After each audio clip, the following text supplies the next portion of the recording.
Hello, everybody. Welcome in to the newest episode of the best podcast in the universe. That's what they're saying. I read it somewhere. Somebody in a Twitch chat said it's the best podcast in the universe. That's what they're calling it. It's your favorite podcast. You know it by the name Arcade Parlor. Arcade Parlor. Arcade Parlor. That's it. That's it, baby. This is episode 31. Today's date of recording is April 26th. It's about 3:41 p.m. Eastern. And we want to thank everybody who's joining us live on twitch.tv right now.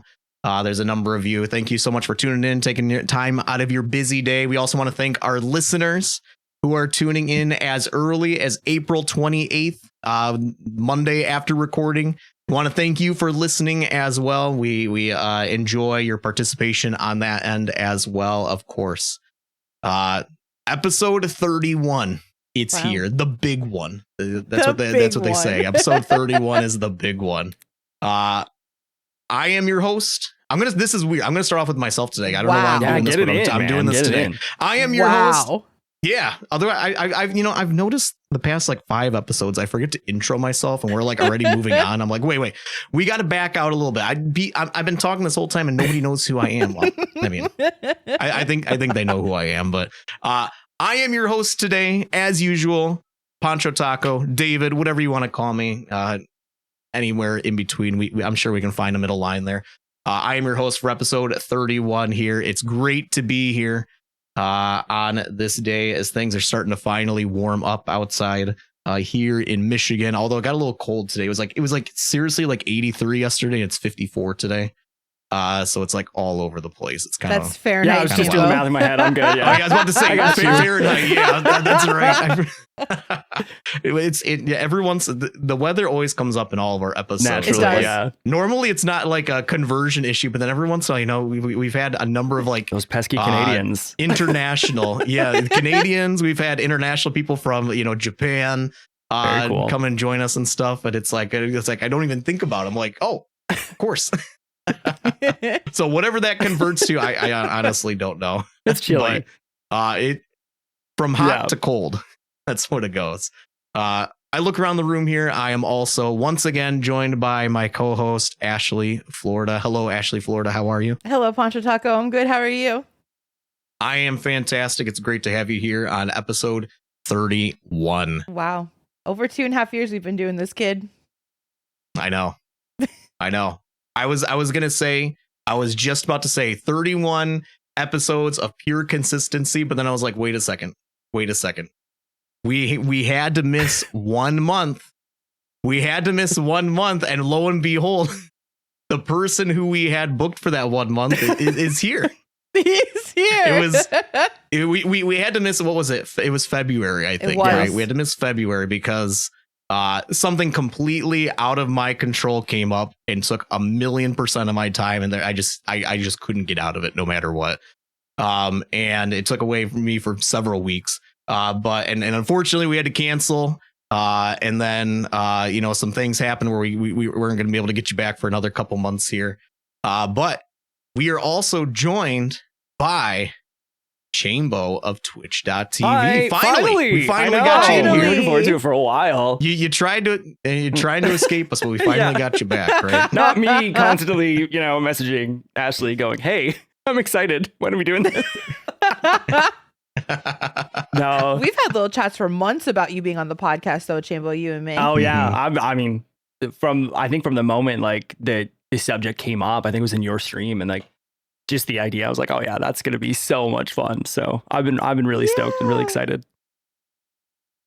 I have to say too, like, just for those who don't know, we've been super consistent every month, 2.5 years of podcasting, and what happened with Poncho's out of his control. Work issue took up his time for weeks, like wasn't streaming, and when I had to make the call, and let Chambo know, like, hey, we gotta push you back.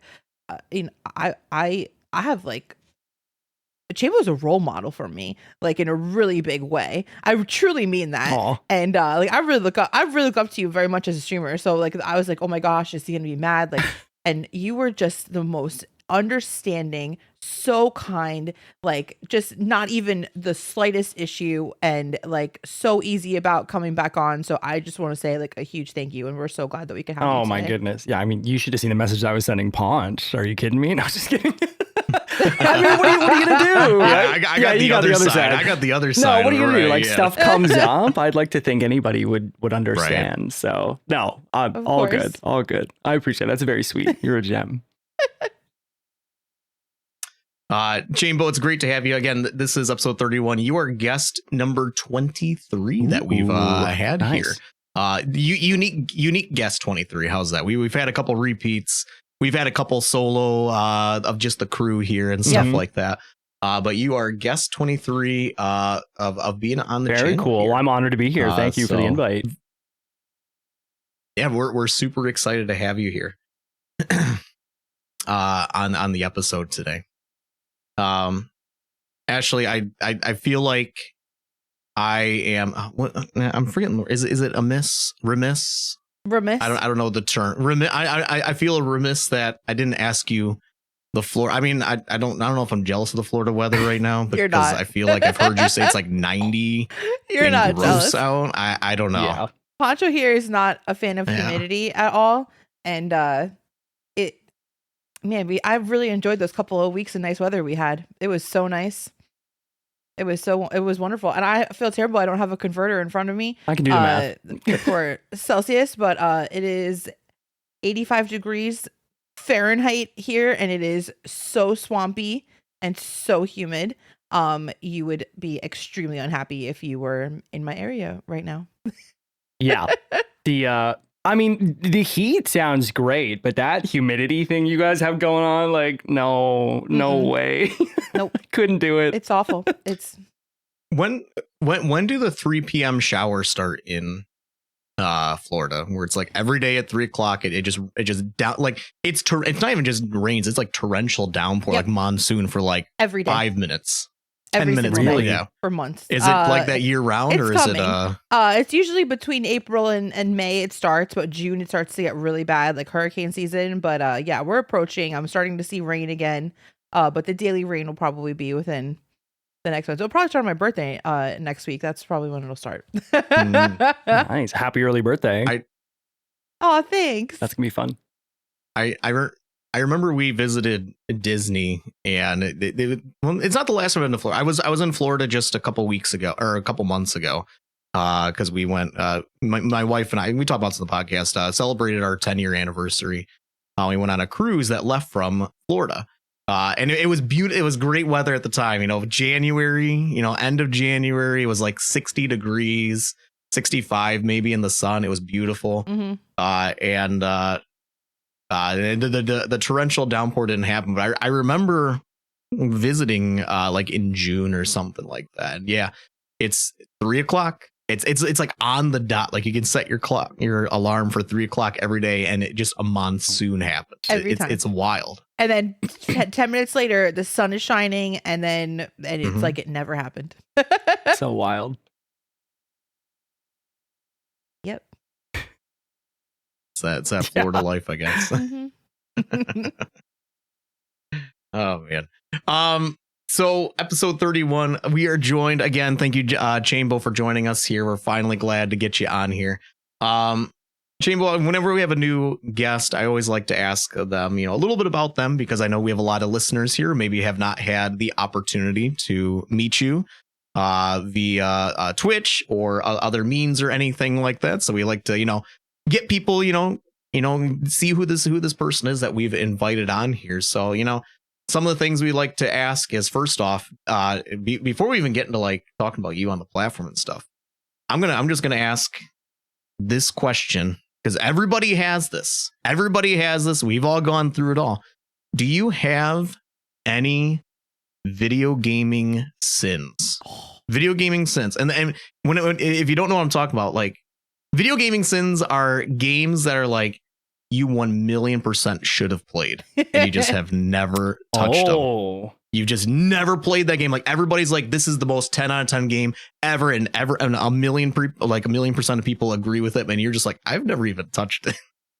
And you just kind of blend in. You don't even like to bring it up at all because everyone's like, what? You haven't played this? What the heck? Yeah. I mean, I probably have many, to be honest, but I think I don't know. I think the most egregious one for me probably has to be I never really got down on Pokemon. Like I've never played Pokemon. I did play like 25 minutes of like Legends of Arceus when it came in because chat was like, you have to play, and it's like so different than every other Pokemon. But like I've never played like Fire Red or any of the colors. Any of the is colors? Legends of Arceus? They're all is that the one that's out on Switch? Is that the one that's out on Switch? Like kind of a think newer so. one? I believe so. Yeah. Okay. Yeah. I played like a little bit. Kind of more open world-ish. it was Yeah. that for Okay. me. But you've never touched any of the The reds, classics? the blues, No, the yellows, not a chance. the pinks, no, nothing. nothing? Never. pinks. Yeah, I don't know. I mean, they've never spoken to me. I've never really given them a chance. So, that's probably the most egregious one. There's several that I'm thinking of in my head, but OOT comes to mind, but that's a different story. I don't. Ocarina of Time. I have, but I only touched played it like maybe a year ago on stream, like because I just was not interested, and here we are. So you I rectified this the in. sin, Yeah, then, right? I have many, but You I'm working rectified, towards that. I was on something like that several, like maybe a year ago at this point or something like that. Like there was a few like Link to the Past that I'd never touched. Right? Yeah. Oh yeah. Super Metroid stuff that was on my list. So good. And I went through like I went through an arc where I rectified a lot of my gaming sins on stream and stuff. So fantastic games, even in the year 2024 when I played them. They live amazingly well for first time plays. Yeah, absolutely. I would agree for sure. I'm glad you rectified the Ocarina of Time. It needed to be done. And it's like one of those things. It's like, okay, like I get it. I get the magic that people have and the nostalgia they have for it. When that game came out, and if you were playing it, like it would have been just an incredible time. Magical. Still not my favorite Zelda, but I was about to ask, like in 2024 playing that, like there's a lot that rides on that game, right? It was we just jumped into the 3D realm. You know, we had Mario 64, PlayStation was doing its stuff as well. And then Ocarina of Time came out, and like obviously it's a lot of it, as good as the game is, I think everybody can admit there's also a level of nostalgia with the era of when it came out. Sure. Of, you know, what it did to the gaming space and stuff. Like there's always that end of it. I'm just wondering, like in the year so you played it this year, 2025, like how does it feel playing? I know it's an N64 game, there's limitations on the camera and everything. Like how was it overall? Yeah, like, I mean, I think like overall think? it was, it was a good experience. It was, you kind of get, keep in mind that like that game did a lot, and that era did a lot for pushing games further. So like mad respect, mad love for that. But there's just little things like you just going back so many years to the N64, and I'm like, oh, the cameras, like it's just the control, so it's good, and the story's great. Don't ask me about Majora's Mask. That's a whole other thing. Majora, I understand. I still to this day can't play Majora without a guide or like help. Like it's a lovely story. Like if you think about the world outside of playing it and how all these like little tiny interactions and stories are all happening at the same time, it's very cool. Yeah. Like going through it on a first play, oh my goodness. No, I'll take OOT any day. I have a dear friend of mine that's playing through OOT for the first time right now, and every time I watch her, like she got to the Temple of Time and she lifted the sword. It was her first time about to become an adult, and I'm like, why am I crying? Why am I crying right now? You are so sentimental. I love it. It's so great. I am. 30 years of pulling the sword out of the stone or whatever, and the still making you cry to this choke day. Me up at the end. I swear to God, I beat the game more times than I could ever count, and the credits still choke me up at the end. I love it every time. So good.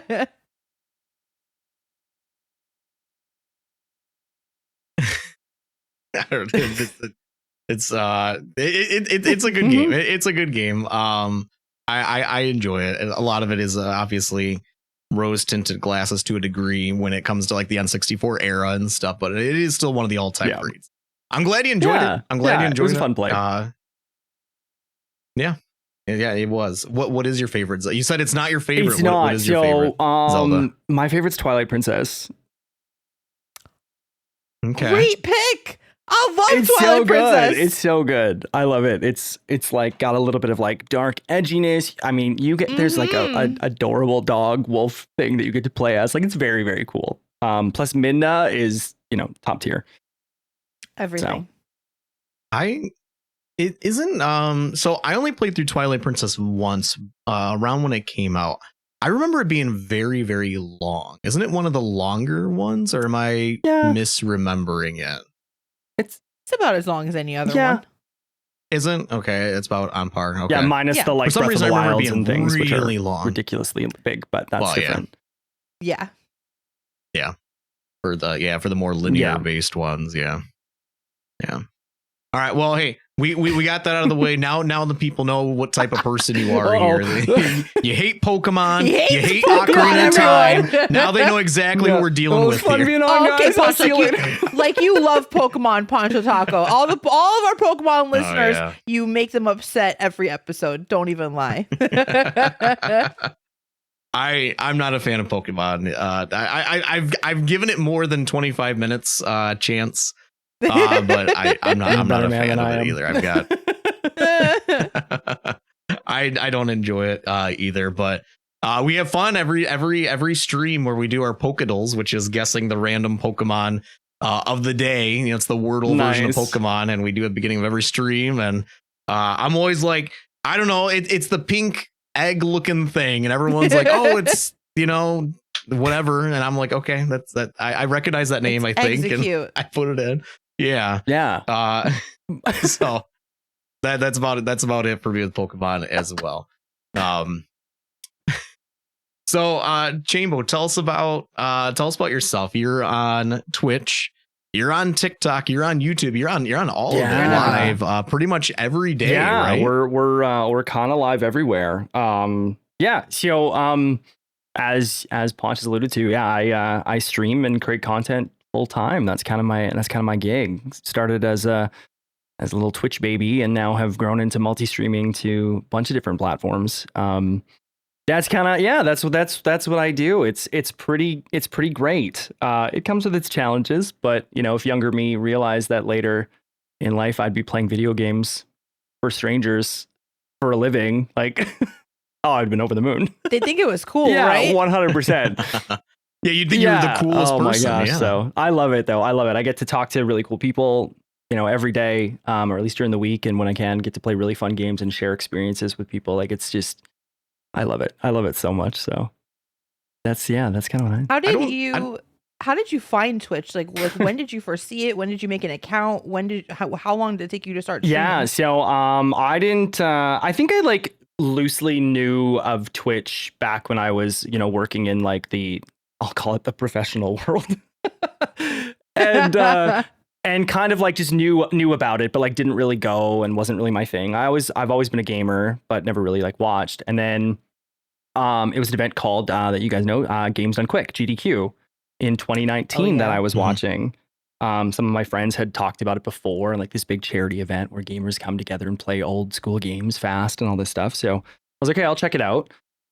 Watched, and the first thing I saw was a game called Invictus, which is for those who don't know, a Super Mario World ROM hack in the Kaizo genre. And I was like, what is this? This is incredible. I have to play this. And then that got me down the rabbit hole of looking into what Kaizo is. And then that brought me to Twitch and other YouTube channels. And I was like, oh, this is kind of neat. I bet this would be fun. I bet I might be good at it. And then so that was like summer of 2019. And then I think I made my account in like August or just after in 2019, started watching Twitch. And then I started streaming on Halloween 2019. Wow. Oh, wow. That's so cool. That was it. So, and then it started as a hobby while I was working. And then I think in January of 2021 is when I made the decision to go full time and phased out the work that I was doing and became a Twitch streamer. Yeah. Not even like a year and a half. Yeah, is like, yeah. That's fast. It was quick. My roadmap for Twitch has been very like very fast, I think, for the average like full-time streamer and stuff like that, which I'm super fortunate about, and count myself kind of lucky in that regard. But it's been really, really fun. Really, really fun. What was your first game you streamed? First game I streamed was Quickie World 1. So Super Mario World ROM hack. Yeah. That's how I was into it. So you're playing Quickie World 1 on Halloween? Yeah. Is that what it was? That's okay. cool. I was playing Quickie World 1 on Halloween and talking to the few people that were there, and complaining about Halloween. Talking about how normally I leave the house and go out for dinner, so I shut my lights off so they can't ring my doorbell. I'm a crotchety old man, I swear. It's oh my gosh, who I am. But yeah, that's too funny. So you stream SMW, your first stream, and like obviously you didn't have a plan like when you first started, like I'm gonna have a schedule and I'm gonna, like, did you just kind of wing it? Like how long did it take you to really be like, whoa, this is like something I could viably like really do for like, supplemental income or like just as a hobby? Yeah. So I mean, here's the thing is and we might talk about this a little bit later, but like prior to me getting into streaming, I worked in business development and leadership coaching.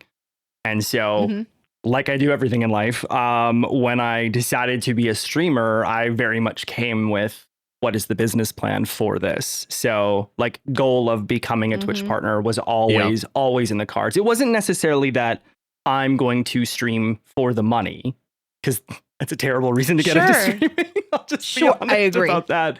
I agree that I'm going to do this and this is the goal and what are the things that have to happen to make that. So like I gave myself a timeline of, am I going to enjoy it? Am I going to like it? After this much time, can I see a potential growth plan? Can I see a future doing this? And then we take the next steps from there. So, yeah, it was kind of like just no schedule, at least at the beginning, like just kind of like dipping my toes in. Is this going to be fun? Am I going to hate talking to the internet about playing games? Am I going to really love it? And like right away, I was just, I was in. You were in it. I was in. Never looked back, really.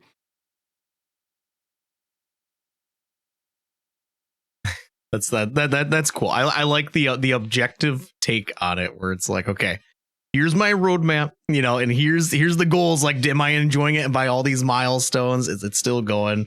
I like that. It's one step further with that. Like we had one of my first ever viewers, who's now one of my best friends and is still a mod for me on Twitch and everything. He I'm gonna say his name. His name is Fry, but he popped in. He popped into the channel on like day one, and we started talking. And then I think a couple of days later, I had like some troll come in. Somebody's trying to ruin the experience, and he's Fry goes, "Oh, you'll probably want to ban that guy." And I was so green. I was like, I don't even know how to do that.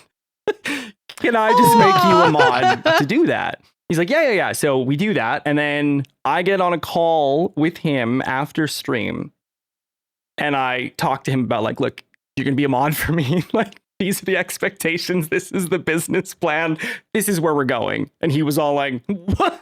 Wow. All right, I'm in. And he's been with me ever since. So like that's the level that I go to with this kind of stuff.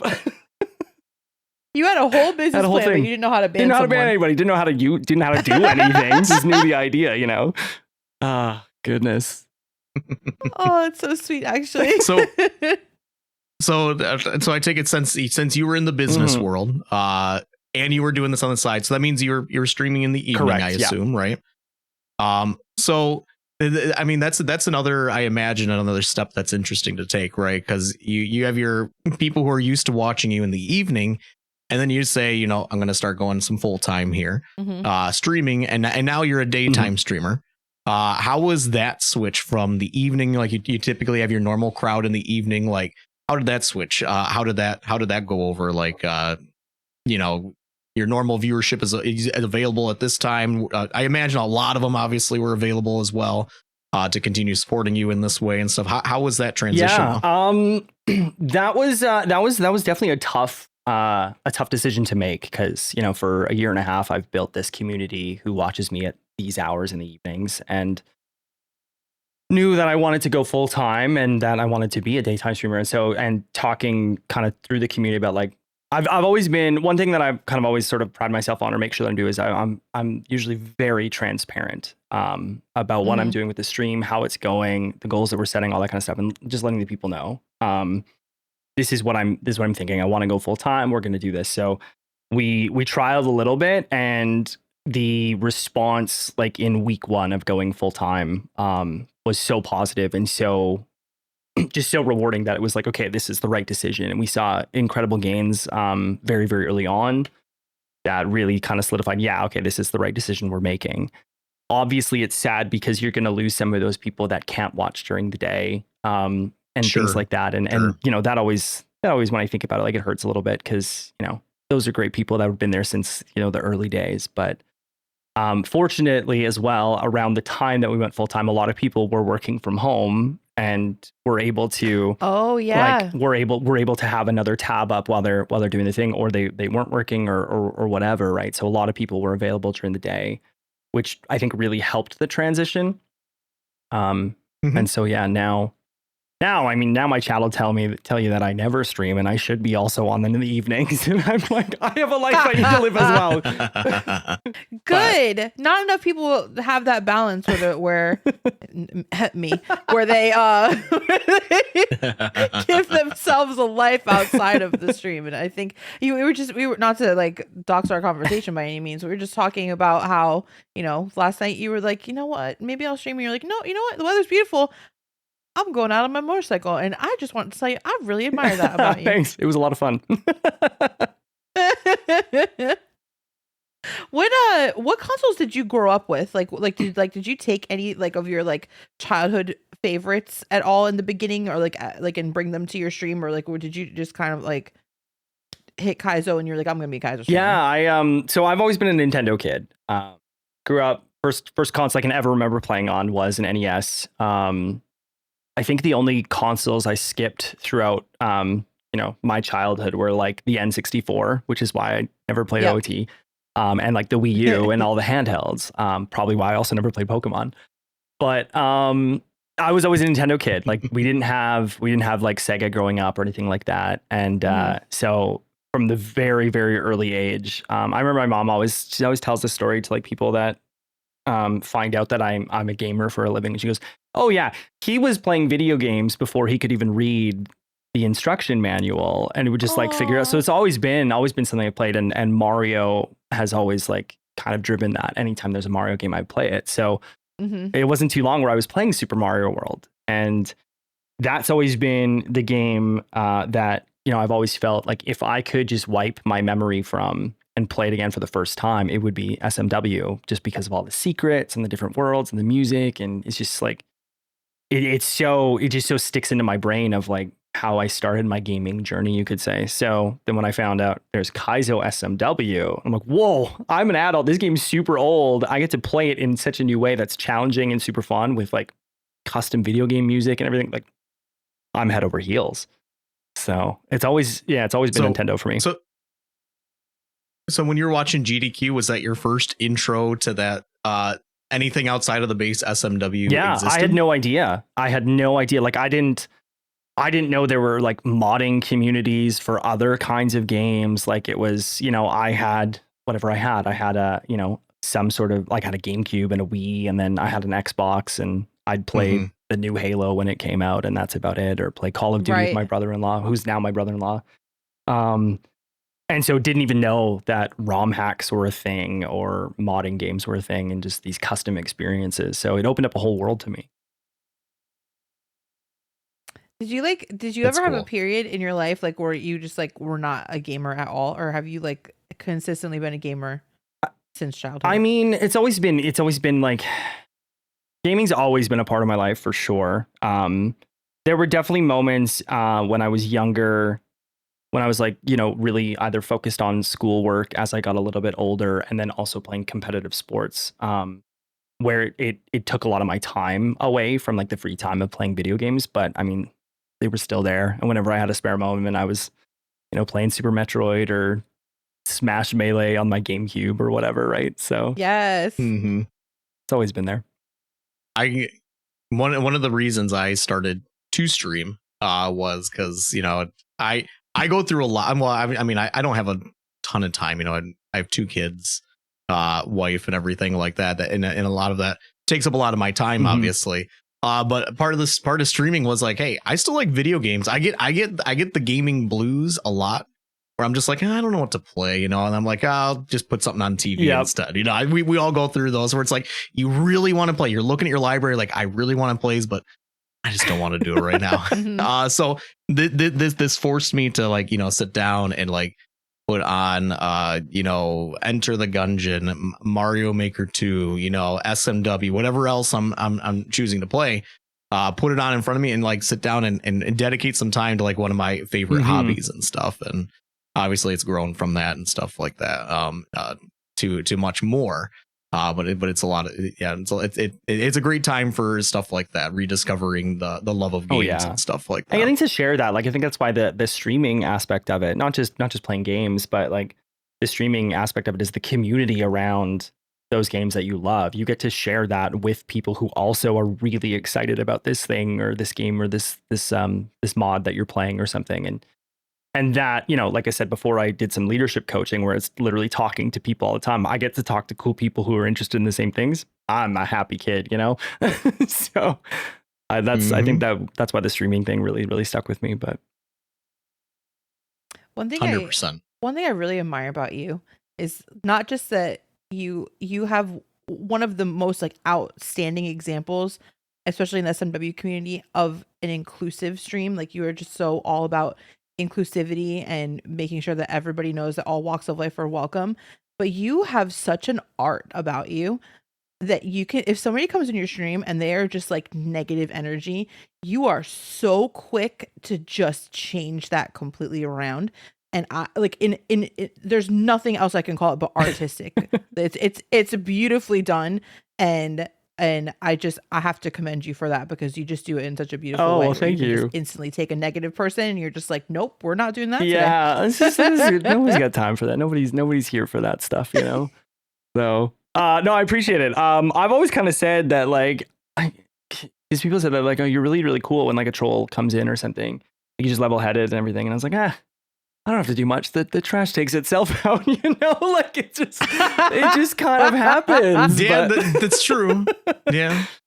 I heard it's true. I heard the other day, rotten tree falls from the fruit. It's from the rotten fruit falls from the tree itself. You don't have to do anything. Yeah, right. So I was like, I like that. Yeah, that's a good one. It's a good one. But no, I appreciate that. They don't feed the trolls. Yeah, that's the other thing is people are looking for that attention. So you just flip it in a way and we have some fun with it. You mentioned competitive sports. You still play sports, right? It's been consistent in your life for like a long time. Oh yeah, since I was like 5, I've been playing I'll say soccer, because this is a probably mostly North American viewer base. Mostly, yeah. No, so I still play soccer. I can't remember too many years where I missed playing competitively. Well, I also play in a co-ed league with some friends that I've known forever. So we just get together and it's we have a good time playing with whomever shows up and whatever. And then I've got my men's league where that's where the serious stuff happens. Oh yeah. I say as I play in an old man's league. But I played soccer in like 7th and 8th grade. So, 7th and 8th grade basically in school. Pro. Yeah, basically pro. You're the poncho taco we're basically I've heard about. the only yeah, I am. Well, in that age, it's not I mean, there's people who are talented and good, but a lot of it is like you just gotta be kind of aggressive, go out there and go after the ball, and you'll probably be fine out there. Once high school came around and you kind of had to have talent, I was like, all right, I'm out, guys. I'm out.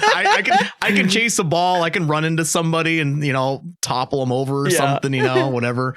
But when the actual skill comes, I'm like, all right, have fun, guys. I'll watch from the bleachers next game. That's fair. One thing I wanted to mention was, I actually don't know this about you. I know that when like they come out with like the ninja levels in SMW that you like grind for speed running the individual levels for world records. Do you do any other speed running? Like, what did speed running like start from you early? Like what's your, do you do anything besides the ninjas in speed run? Because I feel like you might. I used to, for sure. So yeah, I'll kind of take a little step back. We'll talk about that for sure. But I'll with regard to speedrunning, I got into speedrunning. Again, my first sort of experience with Kaizo and really streaming was Games Done Quick, which was somebody speedrunning this game that I'm like really interested in. So I got into Kaizo SMW and started playing that and everything. And then played a bunch of hacks, tried to, air quotes, get good. And then kind of had this goal of like, we talked about, I'm always setting a goal for myself, but had this goal of taking the Invictus world record. And so that's kind of really how my channel, air quotes, blew up, in the sense of we got a lot of traction, is that I grinded Invictus for like a year. Like that's what I did. Like I played that, and we took a couple months on and off where I played new games and stuff, but like every day that I was streaming was Invictus runs. And it was a big part of the stream. Big part of the stream was doing speed runs of Kaizo games, or my other love, Super Mario Sunshine. And doing a bunch of speed runs of that. I would say lately I've kind of gotten away from speed running. There just hasn't been like a game that I really want to jump into. And I think speed running's kind of changed in the content creation space as a whole. But now I'm just enjoying like new experiences, playing a bunch of different games and things like that, until a ninja comes out. And then I love the ninja because it's, for those that don't know, the ninja races, it's another big Twitch streamer, German partner named Denson, who creates these levels live on stream, and he releases one and then releases it to the community, and the community just grinds this level for a week or a week and a half or whatever and tries to get the best time. And it's his take on when Super Mario Maker 2 had those ninja levels. That's why it's called Ninja, is they put out those community speedruns. So he did the same thing, just in Super Mario World. And it's the levels are fun, and speedrunning it is really cool. But what's the best part about it is like the community backing. So many people get into Kaizo that have never played but just want to try it and like get involved and start speedrunning. And it's really, really cool to see. So yeah, speedrunning was a big part of the channel. Less so now, but I didn't know that you grinded for like that long, and then for Invictus. Yeah, that was huge. It was the big part. That was like the big growth spurt of my channel, which really kind of helped us get close to the sort of those partnership numbers and get close to going full time and things like that. Yeah. How long did it take for your channel to get partnered? I think I got partnered in November of 2021, so 2 years.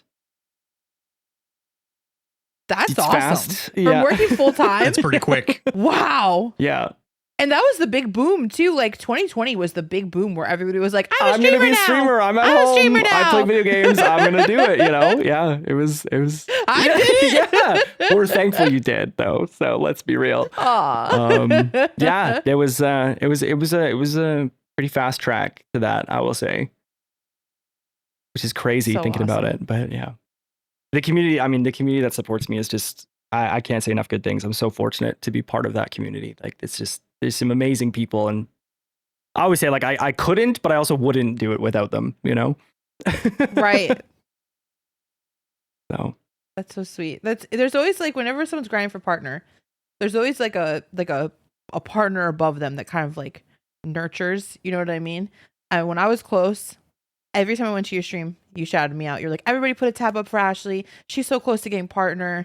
Like you were so supportive. I never asked you for a thing, and you every time I saw you just like sang my praises, and I will forever be grateful. I think that's like right around the time where I met you. was just around that. I don't know if I saw something on a social media platform or, and I was like, oh, cool. And that's what got me to like check out your stream. And I was like, oh, the energy, the vibes are immaculate. This is fantastic. She's a rock star. How could you not want to support that? You know, like that's how I look at it. So yeah. And then very shortly after that is when I got introduced to Poncho Taco. I would say a lot, a lot more recently, but yeah, it's been a lot of fun. I love hanging out in your streams, dude. It's always a good time. I was lurking, by the way. I was lurking that day that y'all were trying to get your Switch 2s, the pre-orders, and I was like, that was so much fun. Stressful. We got to talk about that in a little bit. We got to talk about that a little bit because there's some big stuff with that Switch 2. Oh my goodness. There's some big stuff. Oh my goodness. Before we do that though, I want to talk about ask you about one more thing. Is you're on Twitch, you're on TikTok, you're on YouTube, all at the same time streaming. How was that experience? I know I think you were pretty quick to get on that once Twitch kind of opened up the rules on that, right? Yeah. Because there was a while where Twitch was you have to be exclusive to Twitch, especially if you're a partner or something like that. You have to be exclusive. You can't be multi-streaming, and then they loosened that up like maybe 2 years ago now or something. I can't remember. But how was that? How was that? What challenges does that bring? You know, I'm curious to learn more about that. So no, you nailed it. It's like when you, and I think it's also, or it was also for affiliates at the time, you're very exclusive when you sign that contract with Twitch, and you were not allowed to use your same likeness and channel and stream to another platform. And then they opened that up to where you could stream to other long form channels as long as you weren't live on Twitch. And that's when I started experimenting with doing some live streams on just YouTube. So I would stream to Twitch during the day and my normal thing, and then we'd be like, let's try YouTube as well. We did that, and it was fun. A whole different thing. Learned a lot about YouTube and where it is in terms of a streaming platform versus a content platform. And then eventually Twitch rolled out they're not going to have an exclusivity clause, and you can multi-stream to wherever. And we made the decision to kind of dive in. That's also, I think, around the time where TikTok was just booming and going crazy, and everybody was on it. And so it was like, well, you got to get in on that. And, whether you love TikTok or not, it was just, it was blowing up. And so, now we multi-stream. We just go, we go live to I'd say the 3, but really it's 4 because YouTube is weird.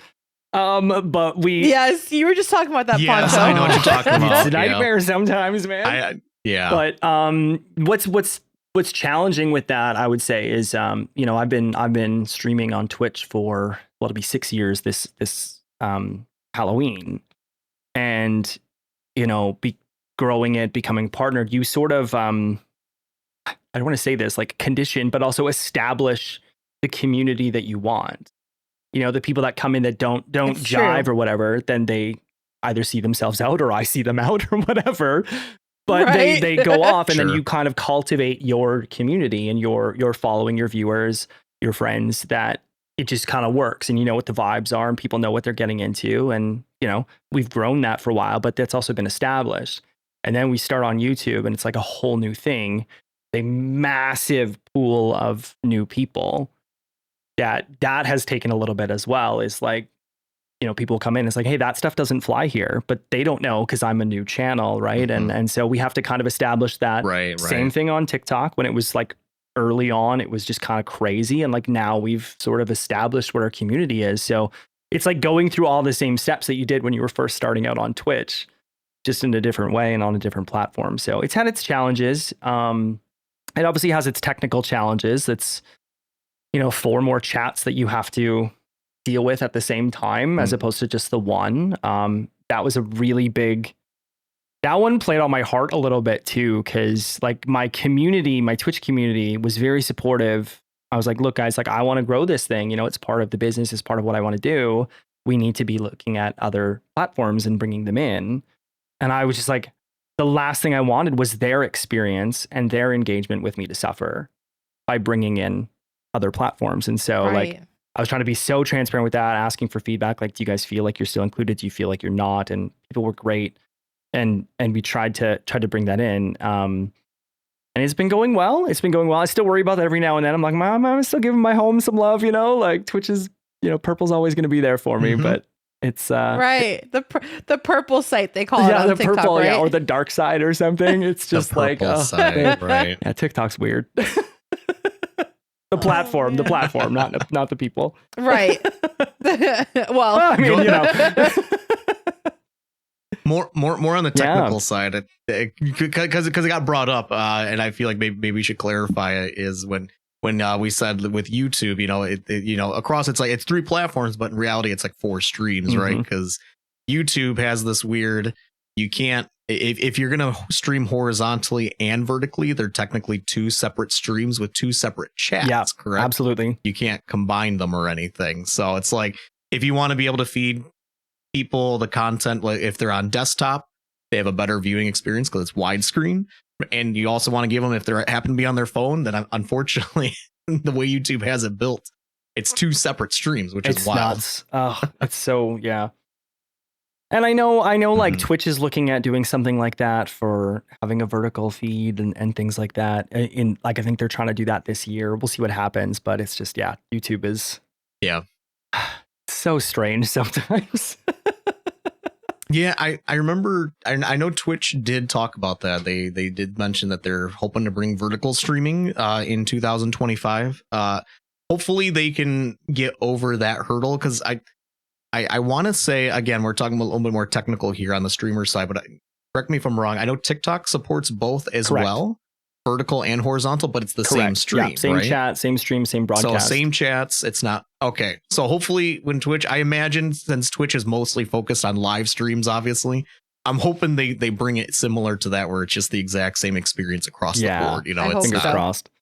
No segregation or anything. I imagine they're going to have to, because they're very clear that this is a community platform first, and if you're going to segregate, in this way, it's like, okay, well, you've already severed the whole community right there. So I imagine they're going to do that, but that'll be interesting when that comes along.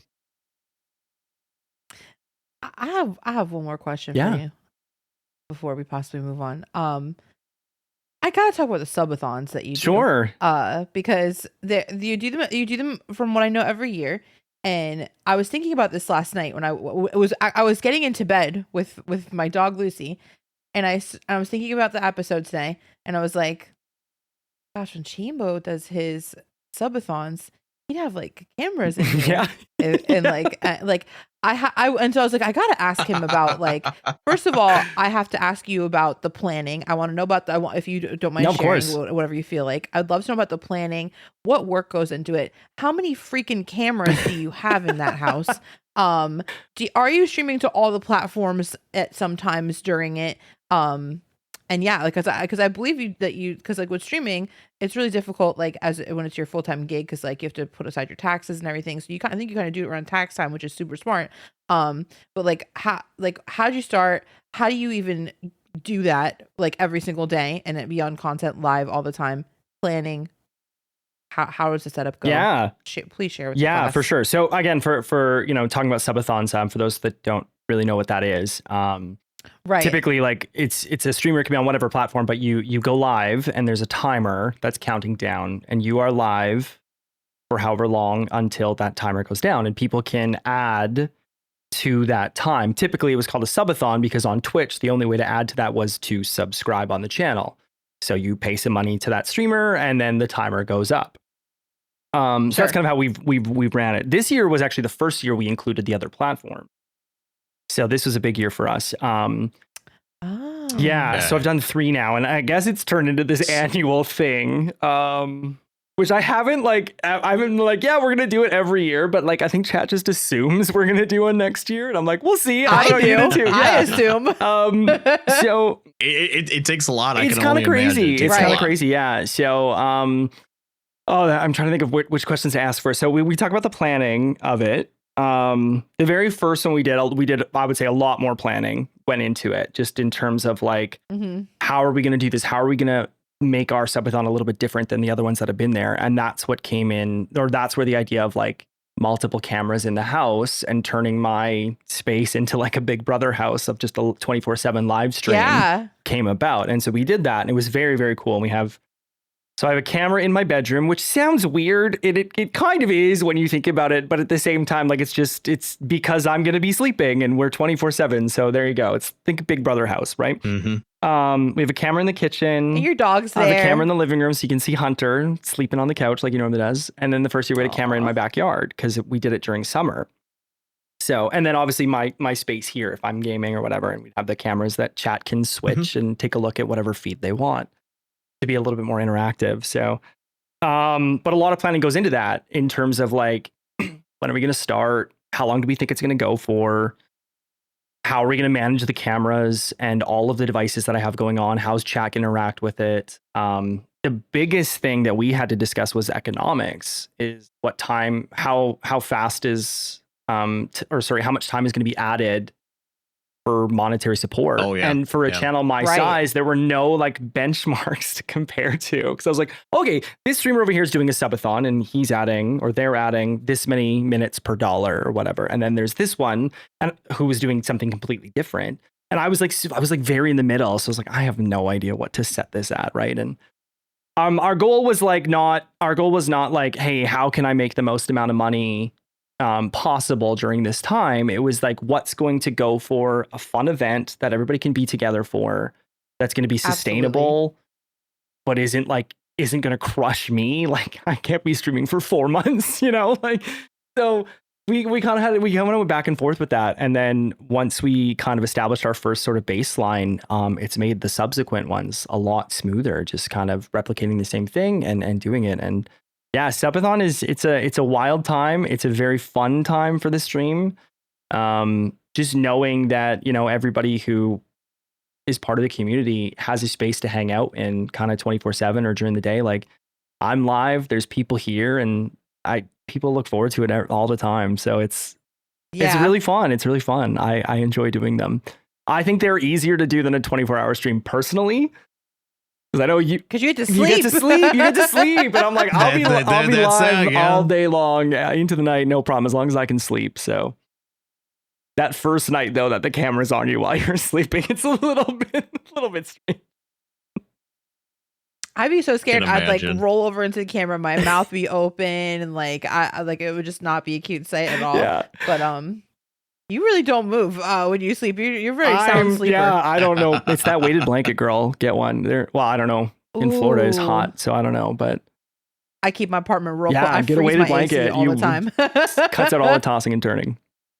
So when you included like the other platform and stuff like that, were the monetization within those platforms, did those also add to it, or was it still only like really the Twitch side that would add to the timer? Yeah, no, everything, every form of whether it's with bits or memberships on YouTube or subs or tips or gifts on TikTok, we tried to include it for everyone. So wherever you want to watch, like that's the reason I multi-stream anyways, is that I get people have their favorite platforms and they have the ones that are available to them. Some people work in an office where Twitch is blocked, but YouTube is allowed. So they can watch on YouTube. Well, great. Now you can still be part of the community, even though you can't be on the purple platform. But we wanted to make sure that everybody who was tuning into that and could financially support was getting the benefit that anybody else was on whatever other platform. So we tried our best to incorporate it all automatically. And I've got some wizards behind the scenes who make that little Yoshi drop game and the timer all work. Big surprise, not so well with YouTube because it's YouTube. But so we had to do some of it manually, but making sure that everybody felt like they were part of it. Yeah. So this was the first year that we included the other platforms in. That was really fun. We went for 26 days. It's crazy. Jeez. Yeah. Now it's a little easier for me to do it. I don't have kids, like I can't imagine sure. No problem. Oh no. I honestly wouldn't. No. Yeah. In this, like, you could barely do a 5-hour stream. For sure. Yeah. No, different priorities for sure. Right. For sure. I get it though. Mm-hmm. It's a very fun time. let's move on a little bit here into the podcast. We like to talk about games that we're playing. We play a lot of games on stream, and obviously now's the time to kind of talk about what we're playing on stream. But we're also gamers, sometimes off stream, and we like to play games that maybe don't necessarily fit the stream or the vibes of the channel necessarily all the time. As streamers, we have to selectively choose our games that we enjoy, and we also know that the community is also going to enjoy, because sometimes those don't always overlap and can be a little disappointing in some angles. So we like to kind of talk about that a little bit. Ashley, I'll start with you. What are you playing on online? Are you playing anything offline? What are you doing? So I have been doing Donkey Kong Tropical Freeze. We all know how I felt about Donkey Kong Country Returns. We don't need to talk about that game ever again. Best part of that game was final boss, and I deleted the game instantly. No special world for me. And so I told Shambo recently, because he was asking me about consoles I had as a child, and I said I didn't have a SNES. So I've kind of been like going through the backlog of like SNES and doing things. Last year I did DKC 1 through 3, 100% of them all. Loved it. Awesome experience. Donkey Kong Country Returns. We'll just skip that because I really like to be positive. I'm going through Tropical Freeze right now, and I've just had a lot of stream events happen where I've had to push off. So last weekend I did 11-hour stream. Don't ask, okay? I didn't feel like doing 12. 11 was perfect for me. Just let it go. I did an 11-hour stream of Tropical Freeze, and so I'm 6 worlds done in an 8-world game. I adore the game. Nice. I think it's awesome. The bosses are way too long. Every boss feels like the game final boss. Every single one.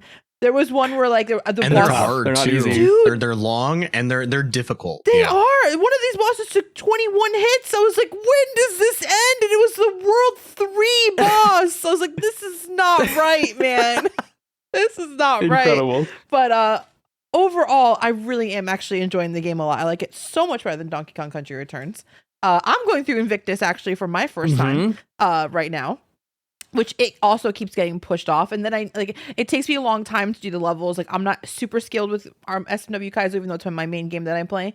So I like to play it like an easier hack in between so I can get some, YouTube clippings in there and stuff. So I've done some really cool hacks, Super Destructive World, Shelltopia, which is a beginner shell hack, but it was my first ever shell hack, and I'm terrible at shells. So that was super cool for me to do. I really enjoyed it a lot. And I'm doing Mario's Candyland Light Edition right now, which is super fun.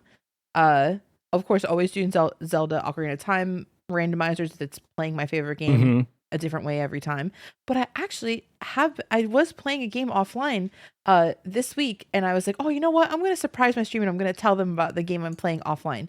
I was like, hey guys, I've been playing a game on Sega NSO, Nintendo Switch Online. You guys are never going to guess what game. And someone's like, Streets of Rage 2. I was like, yeah. And are you enjoying it? Immediately called it. Immediately. They're like, Streets of Rage 2. I was like, yeah. So good. I've had the game since I was a kid, but it's just so funny, like going back through it now. Every ROM hack uses music from that game. Oh yeah. They all do. I recognize video That game and Street music Fighter from ROM hacks before I recognize it from the original game now. And I'm like, oh yeah, right? This hack. Me too. I'm like, dude, Bloody Tears, Castlevania, the theme of every ROM hack. I mean, you can't not hear or see your favorite level. But yeah, I've been replaying Streets of Rage 2, like just little bits at night, like when I can, because I try to get stream stuff done and I read at night, but just like little bits, and it's so fun. I'm like, oh my god, I feel like a kid again. I love a beat 'em up. Yeah. I love a beat 'em up where you don't have to think about anything except for whacking the dude that comes on the screen. Like I'm having a great time. That's so great. Yeah. It's been a while since I played a beat 'em up. I think the last one I played was the Teenage Mutant Ninja Turtle one. Shredder's Revenge. Shredder's Revenge that came out. I haven't. I think it actually might be out now, but I haven't played it yet. There was that new Power Ranger one that actually looked pretty cool. I'd it like looked to play very that. much like it looked like the Shredder's Revenge and everything.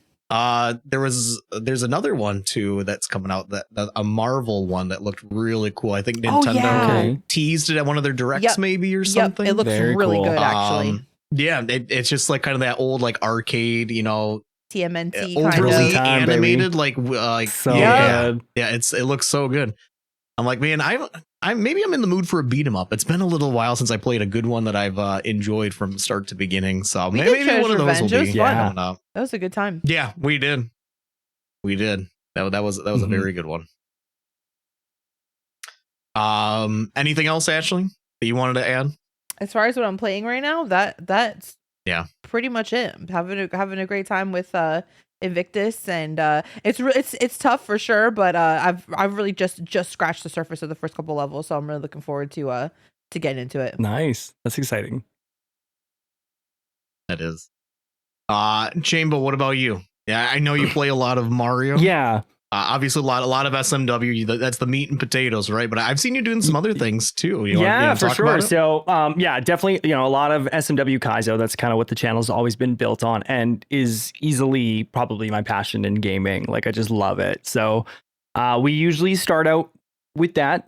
Typically, gets the butts in the seats kind of thing. And then we've been dabbling lately in a lot more variety as well. One of the games that I'm playing right now on stream is La Mulana, which is, if anybody knows this game, looking. It's kind of how we like to describe it is it's sort of like, it's like Indiana Jones, but made by like a Super Mario Maker 2 troll creator. Like that's kind of what you're doing, you know? If you've ever played Spelunky or Spelunky 2, like those games, I think have taken inspiration from La Mulana in building them. Big Spelunky vibes. Yeah, it's crazy. Yes, it's like, sure. I mean, it's a platformer first, very old game with that's been a remaster, but it's super fun, super intricate, and there's like all these like crazy puzzles and kind of stories you have to go through to find your way. Some of it is, kind of not friendly to the player and is a little bit jank, but others, it's like you figure it out and it's just so rewarding. It's so cool. So that's been a big push lately on the channel is La Mulana. And La Mulana is one of those games where you're pulling out notebooks, you're pulling out screenshot folders and everything, right? It's like you can't. There's so much in it that you just can't not do that. Right? I mean, I saw Ashley's notepad for this podcast. There is no way I'd be able to do analog notes for this game because I have a channel in our Discord server for La Mulana with about 30 different threads of notes. Because it's so that's a great way to do it. I was like, I'll just take a screenshot, throw it in there, add a little note so it's searchable. Like it's Discord's fantastic. And that way, like the community can also see like, oh guys, we were in, Chamber of Extinction. Where did I see that? And people can go in and like find, oh, it's here. So like they kind of feel like they're helping me as well, which I'm all for because this game is crazy. That's so cool. It's really fun. It's really fun. Definitely not for the faint of heart. But that's a big game that we're playing right now. A lot of other things like when new games pop out, we kind of toy around with it with the community. Like, hey, would you guys be interested in this? I think I would like it. One that's out right now is Blueprints that I might think about taking a look at, which I think could be fun. That's huge. Yeah. We've been playing a lot of Repo, especially in the evenings with friends, which is just great. It's like the best of the Lethal Company-esque games, I think. It's just so good. So those are typically kind of what I've been doing on stream. Mostly, Mario Kaizo, big pillar of the channel, and then dabbling into some variety here and there. Platformers, Souls-likes, love Metroidvanias, Silk Song 2025, Copium, right? Like that Fingers might happen. Crossed for you, my friend. I hope so. We got to see 3 seconds of it during the Nintendo Switch Direct, so that was exciting. It was at least there. It was there, and I was okay with that. Man. Yeah. Oh goodness. But so that. I just wanted to come out so people can stop begging. Me too. Please just give it to the people.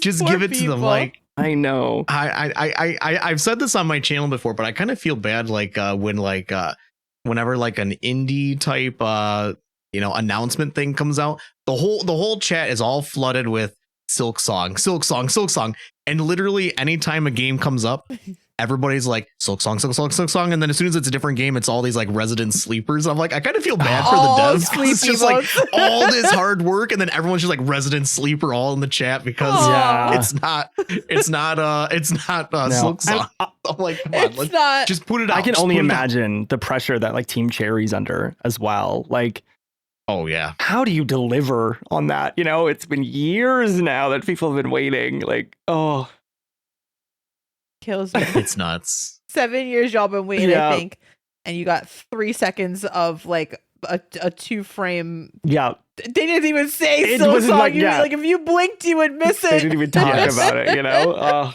gosh, you know. And like, so for those who don't know, like Hollow Knight is my favorite game of all time.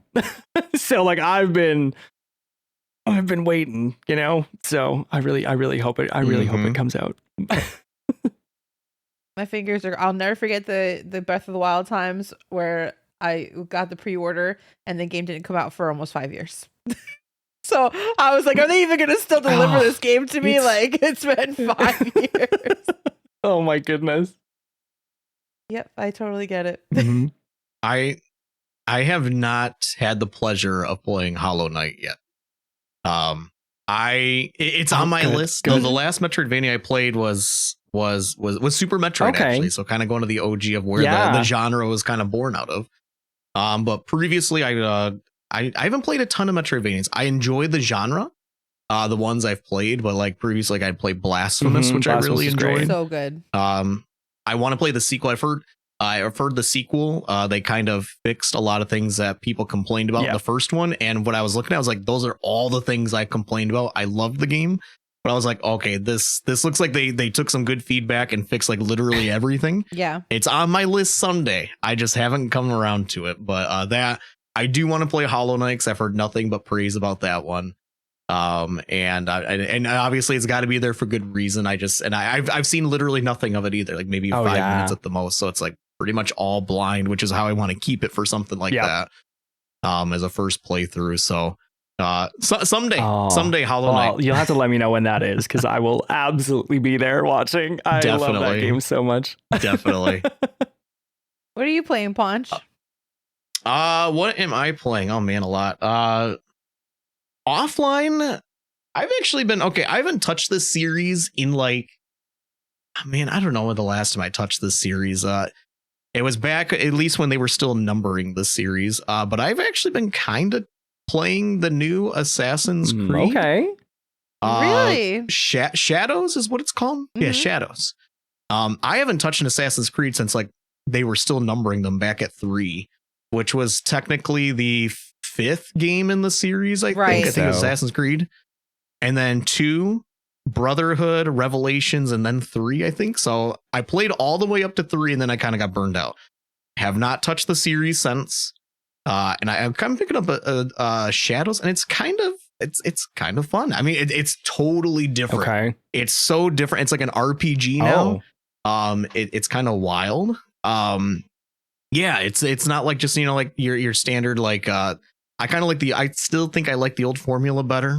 But it's definitely has like its leveling systems. Right. You're not as lethal, which kind of sounds funny in Assassin's Creed game. You're not as lethal, at least at the beginning. You have to level up like your blade and your hidden blade. Now there are things in there which I actually did switch it. There are some, I don't know if they're accessibility features you would necessarily call them, but you can make it to where you always do have a one-hit kill with your blade if you're like jumping from up top, the kind of the classic. I did enable that because I'm like, I'm an assassin. Okay, if I'm jumping on somebody, I'm stabbing back the neck. I don't want them standing back up afterwards. Like, come on, absolutely. They're down. So I decided to change that because I was like, I want some of the old formula, but it's cool. It's got like the dynamic of 2 characters you play as. One is more of a ninja, one's more of a samurai, which is really interesting.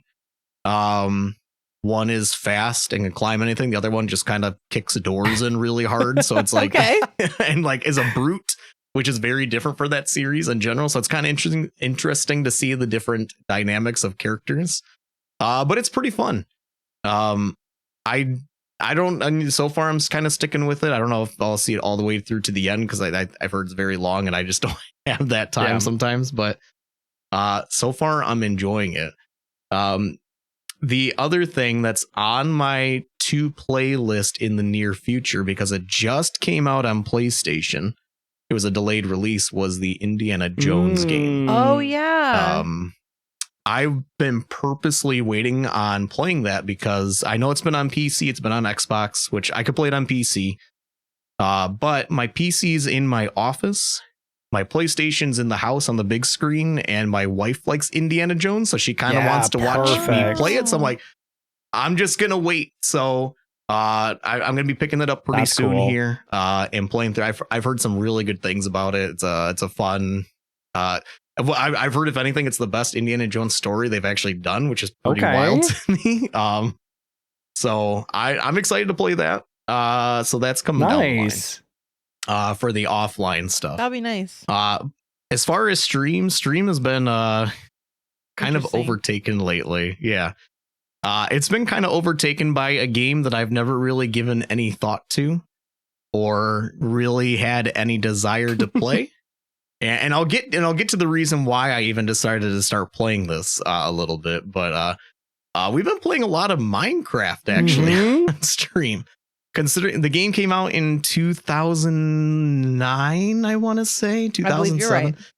And I've played maybe less than an hour of it up until last week.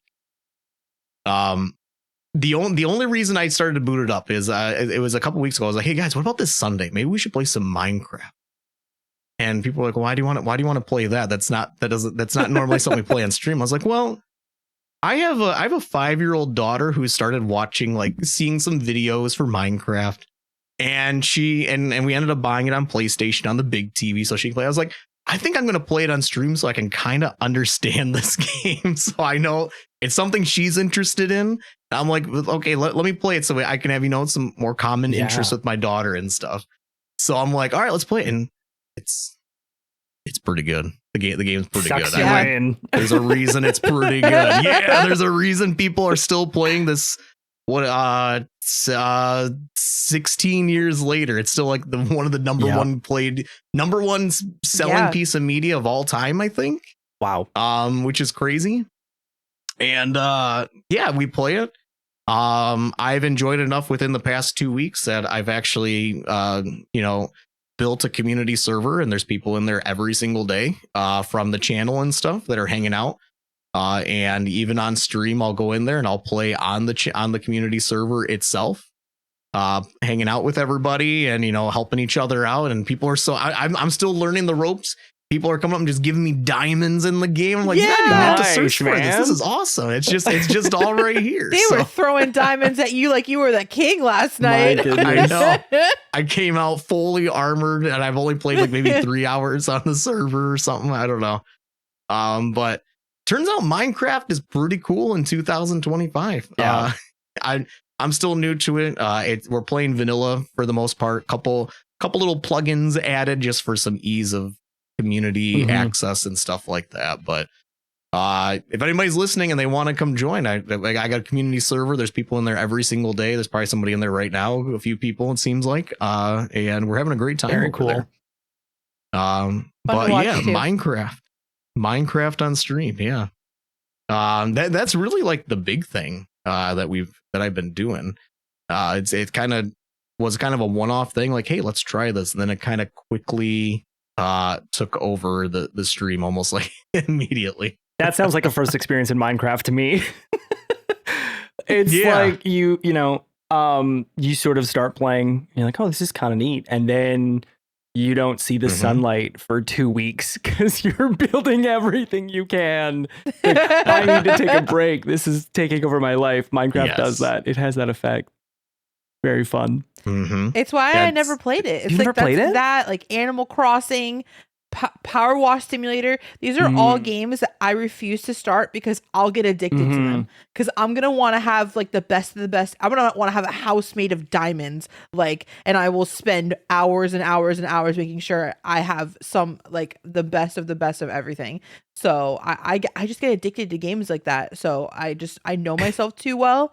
And I've never got, and everyone's like, oh, Ashley, you should join the server. We're having a great time, Poncho server. I'm like, nope, I'm going to cheer you guys on and I'm going to watch you guys and have the best time. And somebody made a mural of Poncho's profile picture yesterday, and he calls his Discord so good. They call his Discord the taco bar. Someone made a whole taco bar, incredible, like for Poncho. They were throwing diamonds at their king, and I was like, this is so cool. But I will become a Minecraft streamer tomorrow. Like, I just know that I will. So I'm like, I'm just gonna stand on the sidelines and watch all the pretty things that my friends make. Amazing. I respect that choice to do that, because it'll suck you in. I haven't played much off stream, I'll admit, other than with my daughter, because again, time restriction, stuff like that. But it's one of those things, like sometimes I'm like, okay, well, I have the night off. Should I jump on the server? Like, I can see there's 3 people in there, they're doing some stuff right now. It's like, I could go in there, maybe do some exploring, but I haven't done it yet.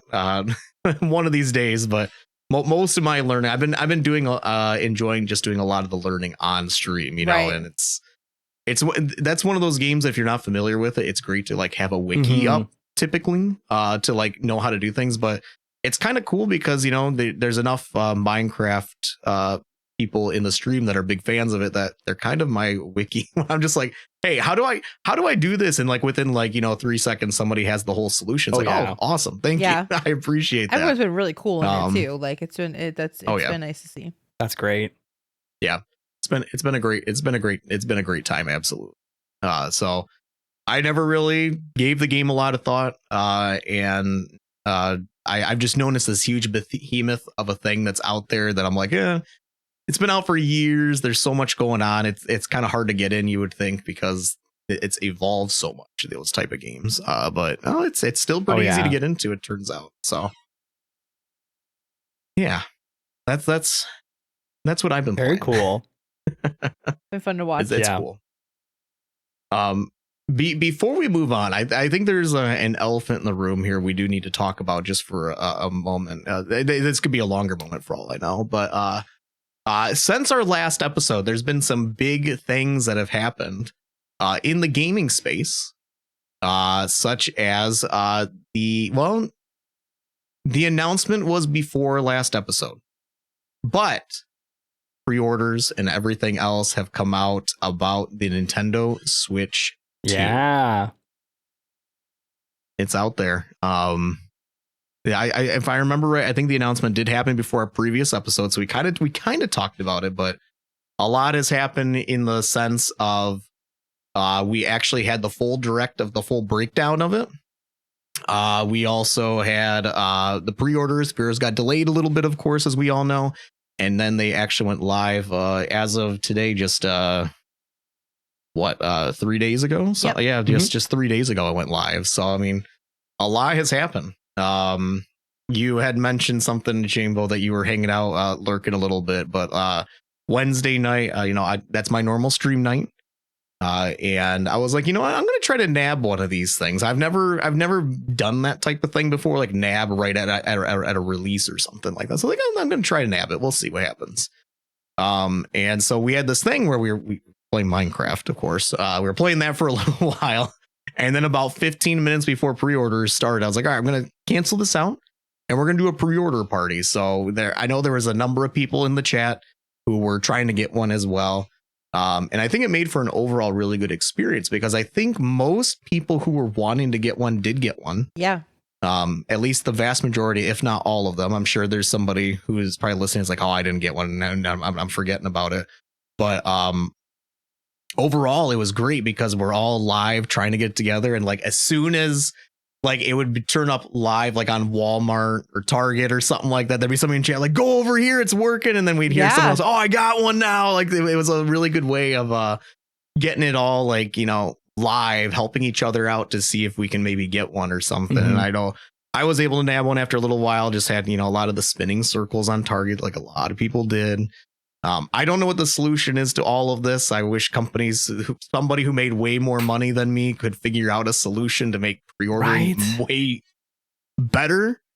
I don't know what the solution is. I just wish somebody who made more money could figure it out, but it doesn't seem like we're ever going to figure it out.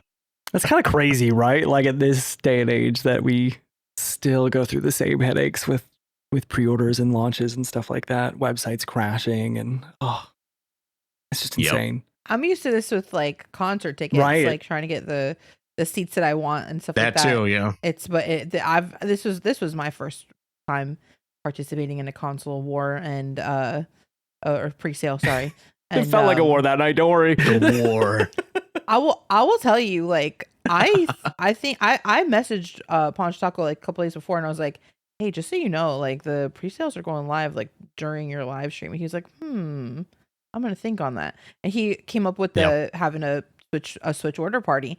Can I tell you that, like, it just made me feel so much better? Because I was typing in your chat. I was like, I can't feel my arms. My arms are You numb. were so I'm afraid. stressed. I don't know. I was so stressed out to the max that it was so nice to be among friends and see everybody helping. Like, hey guys, I just got through on this. Hey guys, if you refresh this, it's working for me. You know, like, and everybody was really trying to help each other, like, so much so. And like the stress of the canceled orders and all the things that happened was really, really, really insane. But it was nice to be among friends. Yeah, it was. Like I said, this is one of those things that I feel like from what I'm getting the vibes of the circles that I'm in and stuff, it seems like most people who wanted one pretty much got one, which is pretty interesting. It might have had to go through little pains of waiting and just waiting in these virtual queues and stuff like that, or the website just breaking. Even like today I was seeing like there's like Walmart and stuff like that. I would see like posts on social media like, oh, they're back in stock, and then I'd see a whole bunch of people getting them and stuff like that. So seems like they're doing like in waves kind of, which is cool to see that, they've boosted production against, previous launches that other consoles have done and stuff. And, people are getting rewarded for, being vigilant and trying to get into it instead of just like endlessly in loops of lost hope because they can't get it. You had a different experience than us, though, getting your Switch too, Chambo. Yeah, so like I said, at the beginning, like I was lurking, just hanging out in Ponch's stream when they were all doing their pre-order party, which was really cool. And I loved seeing everybody be a part of that who wanted one and wanted to take part in that, which is really cool. As a Canadian, we had a lot more limited options at night. Right. So like you guys had like you said, if you get like Walmart, Target, I think Best Buy was going live and everything. Like we had one company that was doing them, and that's it. Right. And so I'm there with y'all, and I'm like trying my thing, and you guys are all talking about these like virtual queues, like, oh, I'm in line here, and I'm like, I'm not in line anywhere. I don't know what's going on. So I'm like, I'm stressing out. And then so I'm up super late. This would have been Wednesday night, trying for a couple hours, trying to get one to no avail, right? And I'm super excited for this console. I'm looking forward to the play experiences like right away as soon as I get it. Also, given that gaming is, my job, I'm like, hey, the new console's kind of a thing that I should have day one, right? Like it's pretty necessary. Your viewers want to see it. Of course. Yeah, they want to see the new game. And so that night was kind of a wash.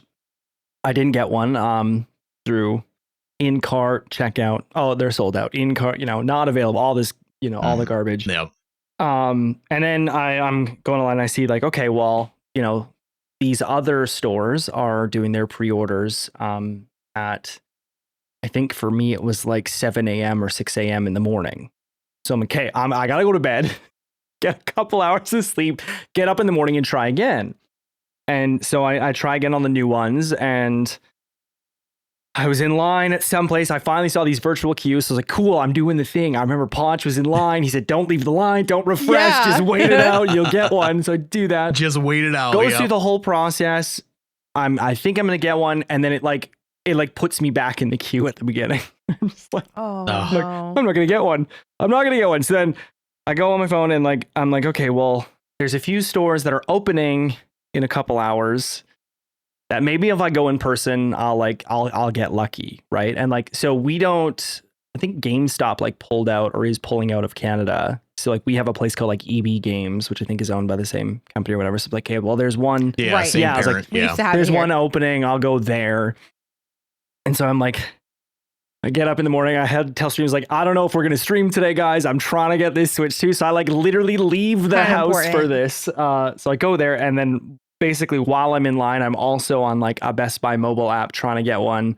I'm in line at the store. There's like 15 people lined up before me, which I haven't done a like in-store console launch since the Wii, I think, when they first came out. Okay. Like, brand new for me or whatever. Anyways, I'm in line, I'm on the thing, and all of a sudden my mobile order goes through and I'm able to secure one and a controller and all this kind of stuff. And I'm just like, the wave of emotions I was on, it was a roller coaster. It was crazy. I got home, I was like, y'all, I'm exhausted. I'm not streaming today. I don't blame you. I don't blame you. Out of sorts. But we got one, so I'm excited. I'm really happy. But it was quite the journey. But similar to what you said, I think from what I've seen, at least in my community and everywhere, is the people that wanted one seem to have gotten one. Nobody seems to be like, oh, I tried and I couldn't. So that makes me happy. That makes me really happy. Right. Me too. But yeah, it was a stressful day.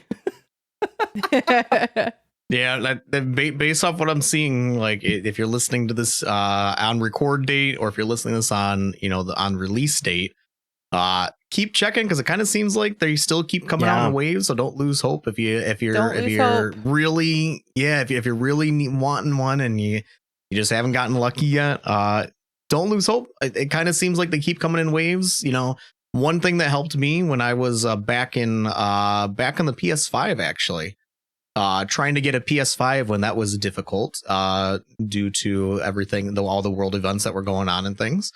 That helped me was there are Discords that are out there that you can join, and you can gain roles by reacting with emojis or emotes and stuff like that, and you will get pings as soon as websites come up saying that they have them in stock or something. Very so cool. If you want, I would say that's probably the fastest way to get it. I can't think of the servers that I was on back in the day, but if you just Google them, I'm sure you'll find them. Look on Reddit, you'll find more information on that pretty quick, I'm sure. But if you want quick alerts on your phone, like an at everyone type deal, as soon as it's available, I found that to be helpful when I was struggling trying to find a PS5 back in the day. Right. So, good advice. Yeah. luck. Good luck. Good luck. Also, with Switch 2, they did also have the direct where they talked about a lot of things that were coming for it. Mm-hmm. There was a lot of things that we expected, a couple unexpected things that were cool. Like, they talked a lot about the specs and stuff. I'm not going to run through the spec sheet or anything. You guys can all find that. But it's, I think, a little bit more, if anything, a little bit more powerful than people initially thought it was going to be, which is cool to see. Good surprise. And one I don't know if I really can say it's a criticism, but it was just time for Switch. It's time for Switch 1 to move aside, I think. But one of the biggest tellings was all the third party people getting on Switch 2 again. Finally, you can just tell that they were hungry to get on the Nintendo platform, but just Switch 1 just wasn't there anymore. Right. So now that they have better hardware, it seems like they're excited, and it gets me more excited for the Switch in general, but with that third party support. But yeah, there was some of the highlights that I'm just thinking off the top of my head. They had the new Donkey Kong game coming out that looks really fun. It kind of looks like I want to say they put their Mario Odyssey team on it almost. Yeah, it feels very similar in that regard for sure. Yeah, got the Odyssey. Yeah, it does. Which makes me think like, okay, a lot of people were hoping like maybe we would see a Mario Odyssey sequel or like the next iteration of Mario. Makes me think that maybe we're a little far off from that if they put the Odyssey team on this game. I think we might be a couple years out from something like that. I'm just throwing that out there. That's my own speculation. Nintendo put out a tweet, like official Nintendo put out a tweet like a week ago where they said people who are waiting for a new 3D Mario, like, just wait. Basically, like, so they didn't say no, it's not happening, but they didn't. They also my take from how they worded the tweet was, it's not happening now, but it's happening. Yeah. Oh yeah, definitely. So I mean, we still every game they announced is coming out relatively quick. From what I could tell, they didn't have anything that were teasing a holiday release. So who knows? Maybe we'll see. I'm sure they have something coming up their sleeves for holiday release. I don't know if it's gonna be Mario. Could be anything, right? But I'm sure they have something big coming, especially in that first year of Switch. But I know Donkey Kong looked really cool. From Software made a bizarre appearance that nobody saw coming. Switch 2 exclusive from FromSoft? Like, that was not on my bingo card. But I could. Yep. No. I was so excited for that. I mean, first they showed Elden Ring, and I was like, okay, that's funny. Yeah. Okay, of course, Elden Ring's coming. Okay, that's cool. The Tarnished Edition or whatever. I thought that was a funny name for it. I know. And I was like, oh, that's cool. And then, sure enough, we're watching something a little bit later. It's like, at one point I was like, those look like From Software hands. Yep. Like the way that the hands are like grabbing each other in the teaser. And then it flashed, and I was just like, what is From Software doing here? This is the most bizarre thing ever. I don't know what my thoughts are on that game, to be honest. I'm gonna play it. I'm excited for it. It's heavily focused on multiplayer. Yeah. I want to see more. Yeah. It's we'll see. I'm very interested. I think the most exciting thing about that for me is not even necessarily the game, but just the fact that other AAA developers are looking at the Switch 2 as a potential opportunity for exclusive or for development, right? Which was kind of a miss with Switch 1. We had a bit of it, but not a ton. And now I think I think doors are open, which is very exciting. Very exciting. Yes. I love my first party Nintendo games, don't get me wrong, but if other people also want to design for this system, like, that's cool. It's exciting. That was pretty much why you bought a Switch 1, was for the Nintendo first party, pretty much for the most part. Right. And if you get that plus third parties all getting really on board with Switch 2, then I mean it's a win for the consumer right there immediately. So I'm very interested. I don't know what deal was struck to get From Software to put an exclusive on Switch. I have my reservations on multiplayer games with Switch. Hopefully infrastructure is a little bit better on Switch 2. I have some issues that it's great to make all these promises, and then you look at how Switch 1's netcode ran, and it was never a good experience for anybody. So I have high hopes. See. Yeah, we'll see what they can do. I have very high hopes. Yeah, absolutely. And I hope that we get shown good results out of it. You know what I'm the most excited for on Switch 2? You don't want to guess? I have 3 guesses. Okay. Is it Zelda, or Zelda? It's Zelda. There's 3 Zelda things. Well, I mean, okay, I'm gonna say something that controversial since Chambo shared. Wind Waker is not my favorite Zelda, and that is well known about me. I am not a Wind Waker fan. I love it for what it is. I really do, and I love it for my friends. And when I saw that it was coming out on Switch, Nintendo Switch Online with the GameCube release, I was so excited for my friends. Of course, I'm hoping for Twilight Princess, but of course, I'm secretly also hoping that maybe that means that they're gonna do like a remake or something. I don't know. Like, I'm that's my copium. But when they did like the treehouse where they showed like some gameplay from games that are coming, one of the things that they did was they showed a side by side of Tears of the Kingdom on the Switch and on the Switch 2. And I'm not a graphics person. I'm not a frames princess by any means. I could care less as long as I have my Zelda on the screen. I don't care how many frames I'm being shown. But then I saw the comparison, and I'm gonna say something really shocking, Chambo. I cried. You had me for a second there. I was like, what? Oh, girl. I did. And I pre-ordered. The only games I pre-ordered, besides I got the bundle with Mario Kart World, which is I am the most excited for. But I got physical, because I'm a collector for Zelda, so I got physical copies of the Switch 2 version of Breath of the Wild, Tears of the Kingdom. Even though I know that they're gonna let you pay for an upgrade, I wanted like the physical copies of each one. So even though they're kind of not really full copies, I don't know. The way they're doing the games is like they're like licensed codes now. Right, kind of, So it's just really a box that I'm paying for, but hey, that's okay. I'm excited. I'm excited to replay both. Have you and multiple files too? In the what? They're gonna let you have multiple files on each game too, which is huge, because I like to Korok hunt and stuff like that. So sometimes I'm like, dang, I really just love to start over and kind of like do my Korok hunt on one and have a full game. So to have multiple files on each is going to be super cool. Well, and with that the integration of the app with the Zelda notes thing is very cool. Like, that's really neat. I think that's awesome. Yeah. It's like a little GPS on your phone that you can have like while you're gaming. Yeah. And I know that's not going to be something that everybody uses. And Super cool, maybe it's going to be more geared towards kids and stuff like that. But when I saw that, I was like, we're still alive, baby. We're still Tears of the Kingdom. We're still alive, baby. Or just being able to share like creations and stuff with friends or your community as a streamer. Like, who's going to build the coolest machine to go over, and you can drop it and share it with your Zelda note. Like, it's going to be just really fun. It's really interactive. Really I think cool. it's very neat. So I'm excited for you. Oh, your face punch. I mean, one of my biggest reservations against Tears of the Kingdom was performance, if I'm being honest. It was one of my biggest reservations. It did not run well on Switch, in my opinion. Your reservation was that you had to eat food so that you weren't cold in the game, okay? I don't want to hear this from you. I said it was one of them. I said it was one of them. Yeah, there's a few. I mean, I'm with you. I'm not a Tears of the Kingdom. They charge $70 for a PowerPoint.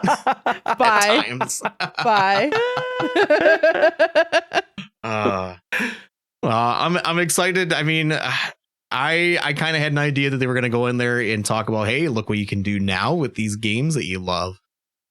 Which is very unlike Nintendo to do, like to come in and be like, hey, let's start talking about resolutions and frame rate. Like Nintendo never does that, which was surprising to me. That's like more PlayStation and Xbox that gets more technical. Nintendo's usually like, hey, here's the games. They run pretty well, don't they?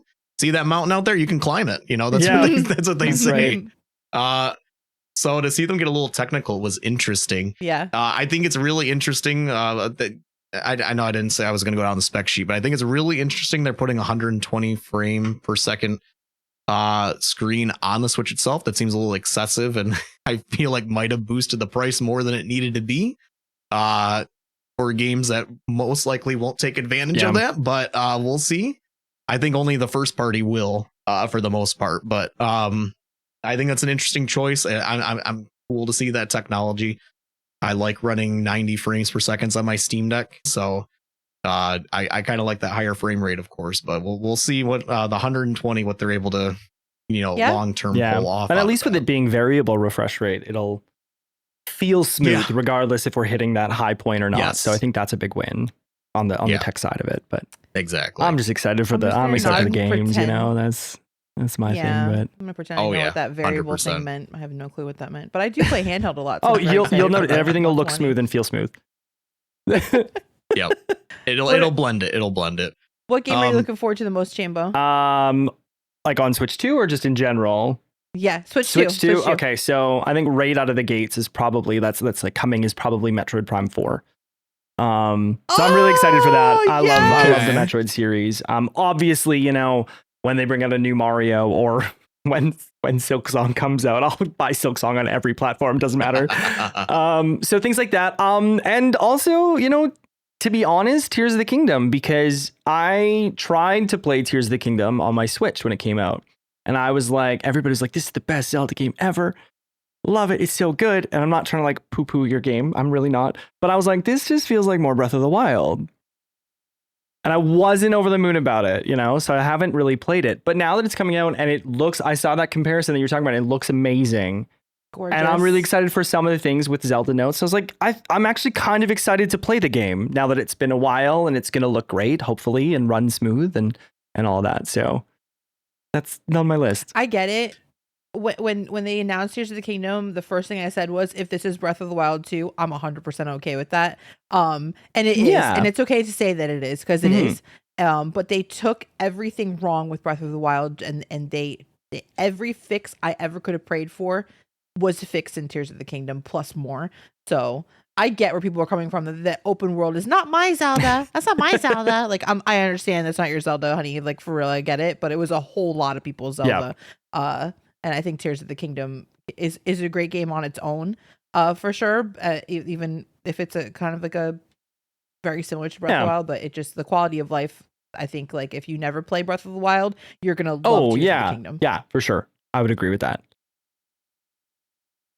One thing I've heard, I heard someone else say this, and I thought it was a really interesting idea, is that when it comes to Breath of the Wild and Tears of the Kingdom, Breath of the Wild, the first time playing that is an experience that you can't rebuild. Even though Tears of the Kingdom might be the better game, the experience from first dropping into Breath of the Wild is a much higher point than necessarily the better game of Tears of the Kingdom, if that makes any sense, right? Because I know it is a similar map. It's the same map, but maybe layered.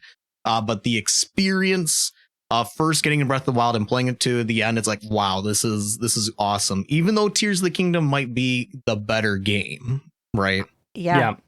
I'm in that group 100%, where I think that Tears of the Kingdom is 100% the better game, but Breath of the Wild I favor, because even though Ocarina of Time is technically my favorite game, if everyone always says if I could play one game over again for the first time, mine's Breath of the Wild, because I will never emulate the magic that I felt when you first started in that world. The title screen scene gives me chills just talking about it.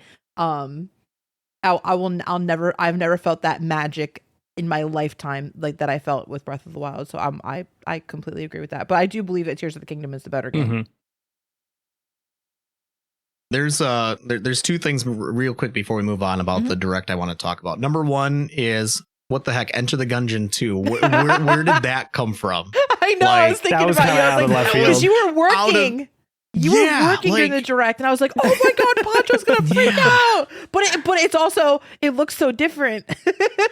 Yeah, like I've talked about it many times. Enter the Gungeon, top 5 game of all time for me. I know we only saw a brief moment of it, but they're moving to a 3D. It's still top down, kind of, maybe slightly angled. I don't know. It kind of looked like it's a little zoomed in, so you didn't quite get the full breadth of what the picture is going to look like on your screen. But it's 3D. I am very cautiously optimistic. I think they'll pull through. I think Dodgeroll will do what they need to do, because they made an incredible game. I mean, they did make Exit the Gungeon 2, which wasn't the greatest thing ever. But I'm hoping they do well by slapping a 2 on Enter the Gungeon. I'm very excited. I want to see more. I will be buying it on day one, whether it's bad or not, because I want to check it out. And maybe I might just boot up Enter the Gungeon 1 afterwards, because it's maybe the sequel's not very good. I don't know. But I know I'm very excited. I hope it's great for you, for sure. Yeah. Do you have any experience with that one? I never played Enter the Gungeon. No, Enter the Gungeon? I haven't. So I think I've been like recommended to, and just there's so many games, and it's like, how do you pick one to? Like you'd like I might like it. I feel like you would like that game. Yeah. Maybe I'll start with 2. No, I won't start with 2. I'll start with 1. The other thing too I wanted to talk about just real quick, because this game looks bizarre to me, and nothing I will ever play because of the way it's played. They showed a game that's like 3-on-3 basketball, but like with wheels. Yeah. And it's like, the way it's played is like, I don't know, you have your Joy-Cons, you have to put them like either on your legs or on a desk and roll them forward like you're in a wheelchair, like you're pushing the wheels forward, kind of. And I'm like, this doesn't really look that like appealing to actually like play. I don't know, like moving my whole arms forward and backwards, trying to move my character around. Sure. Like, it's very bizarre. Yeah. I get where they were going with it. I really do. And they did the treehouse on that too, where they showed gameplay of it, and the gameplay looked awful. I have no other words than to say it just looked is unfun a word, because it's a word now. It looked unfun. Yeah. It's a choice. It's a choice. And yeah, like, I mean, again, all props to them for like making this kind of game that, you know, maybe is a little bit more on the accessibility side of things, and trying to showcase, you know, a different group of people to play this game. But I agree, like the showcasing the mouse capabilities of the Joy-Con, very cool. I cannot imagine what my shoulders are going to be doing after playing that game for longer than 15 minutes. Like, that just seems kind of crazy. Maybe you can change controls and you can play with sticks instead of that. I don't know. Yeah, it does. I don't think it's a game that would hold attention for very long. But then again, I'm not a basketball nerd, so I don't know. So. Maybe I feel like you just play basketball. Took a lot of time on it, and they took a lot of time on it. They spent a lot of time. They flashed Silk Song for 3 seconds. That's wrong. True. That they did.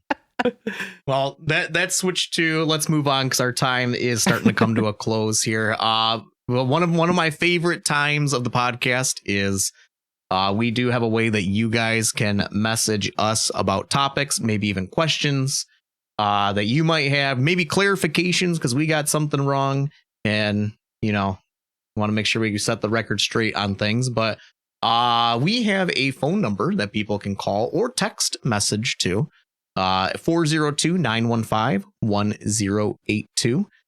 You call that number, it'll send you straight to voicemail. You can leave a voicemail. Your voicemail might play on stream here. You can also text that number. We'll get it, and it might be here on the episode. Ashley, I did send you a text message.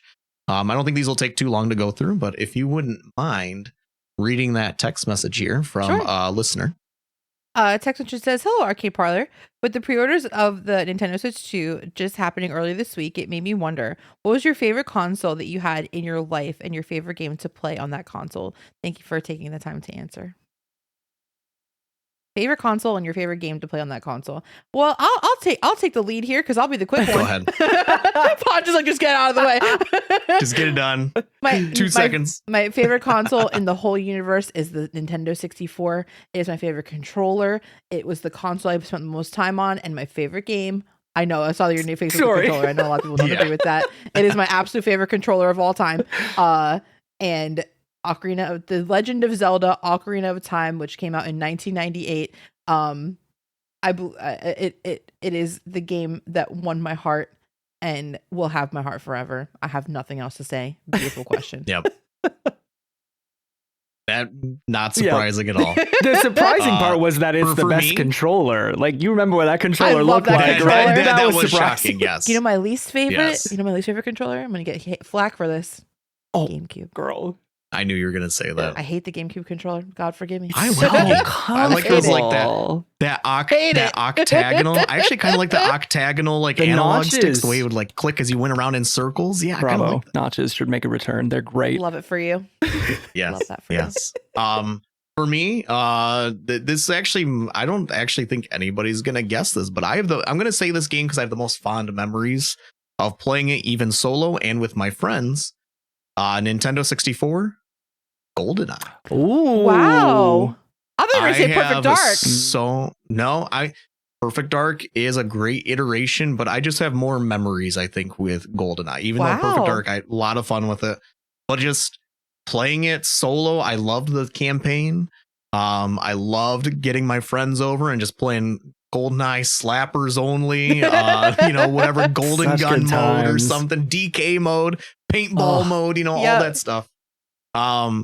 A lot of it, I don't know if it's necessarily the best game, but I have the most fond memories of hanging out with my buddies, even just playing solo the campaign for the millionth time all the way through. I think it might just be that I was putting some thought into this because I saw this message earlier before the recording even happened. And I was trying to think, and I was like, well, I think it's got to be GoldenEye. I think that's got to be just a lot of good memories there. Yeah, the GoldenEye was, it was fantastic. I couldn't remember a sleepover that I was at that we didn't play GoldenEye. It was just always a staple. Yes. Tough to play now. Yes, it is. I played it for the first time last year, and I got sick because I couldn't do it. I had never seen the graphics, and my vertigo was like, I don't like this game, but I had a lot of fun. It was a really fun game. I hope to play it again, but yeah, it's definitely it was interesting to play this day and age. Definitely. What about you, Chambo? Well, I think what's going to be shocking is I'm not going to say my favorite console was the SNES and my favorite game was Super Mario World, which I think a lot of people would expect. Okay. It's up there. It is up there. But my favorite console is the GameCube. The controller is fantastic. Okay. The Wavebird was groundbreaking. It was amazing. Wavebird was awesome. And my favorite game for the GameCube, again, sort of the black sheep of the group, is Super Mario Sunshine. Okay. I love it. It's the first game I ever learned to speed run and that I really got involved in. And it's such a magic. I remember so many fun experiences playing that game and just learning where all the stars were and all the secrets and just playing the world and how, pun intended, fluid it was coming from Super Mario 64 to playing Sunshine. So it's just, that game will always stick with me. I love it. I think I have 5 copies of the game on different in different like regions and things, and it's just so good. And it is a polarizing release too. Like there's a lot of people who hate it like none else. A lot of people love it. There's really no in between. You either love it and you're a sunshine human, or it's the black sheep of the 3D Mario family. And then I have to remind people that Galaxy 2 exists, right, guys? Just kidding. But yeah, sunshine for me. That has been again, our number is 402-915-1082. Again, you can call that number. I'll send you direct to voicemail. You can leave a voicemail. Your voicemail might get played here on stream, or on episode, I should say. You can also send a text message like we just had here, and we'll read your text message out loud, and we'll maybe have a conversation about it. We also do have an email address, email@arcadeparlorcast.com, email@arcadeparlorcast.com. And we did have one here that we wanted to read. Ashley, would you mind reading that to us as well? Sure. This one comes to us from our dear Piano Bar. It says, this one is for everyone from Piano Bar. How do you feel the Switch 2 pre-orders went compared to prior recent console releases, such as the PS5 or the original Switch? I feel like kind of like we were talking about earlier. I feel like with PS5 and stuff like that, I don't feel like the circles I were in, people were getting them as often. Yeah. I feel like overall, maybe just supply is better. Yeah. Supply is better for the Switch 2. Yeah. Yeah. For the Switch 2. I wasn't sorry, I want to cut you off. No, I was gonna say, like, for the Switch 1 launch, like I wasn't really even part of it. Like I didn't get my Switch until much later. So I don't really know how that one went. I haven't really looked into it, but I remember the PS5 one, and I think for me the difference was there's a lot less interest, I think, in getting the PS5 versus people who wanted the Switch 2. But I do remember the stark difference of, like, a lot of people didn't get PS5s and you couldn't get one anywhere from launch up until pre-order up until launch day. Like I remember looking, I'm not a PlayStation guy, but I remember looking and I just like couldn't find one forever. Whereas the Switch 2, like we were talking, like, it just seems like everybody who wanted one, at least in the day or two since pre-orders went live, were able to get one. And like I said, yeah, I think stock is going to be less of an issue, which is good. Mm-hmm. This is my first time ever participating in a console pre-order. I've done it for games many times, but never for a console. And I remember like hearing like my brother and like friends with the whole PS5 debacle, and no one was getting it, and people were buying it from scalpers that were hundreds more just because they wanted their PS5 on day one. And you know, I will say I was impressed that there was some, you know, security in place where like bots were supposedly not going to be able to, you know, buy up all the stock, which is nice. But I was a little surprised at like just the inability of the servers to kind of do what they needed to do, and the order canceling. And then Best Buy, at least here in the US, it was supposed to release at midnight Eastern, and it didn't come. Nothing happened until 12:30 on the dot. So something got messed up there. So I found that very, very difficult. But honestly, like everyone said, it seems like all my friends who were really looking to get one have gotten one, and there's more waves coming out. And I know a lot of people too who are waiting for the Nintendo pre-order. I know at least 2 close friends of mine who are like, I'm going to only wait and just do the Nintendo pre-order. And I wish the best to my friends who are doing that, because I don't know anything about it. It's Nintendo's first time doing something like that. And if it goes well, I hope that other consoles will, other you know, companies will follow suit. But I'm interested still to see what that will entail. Absolutely.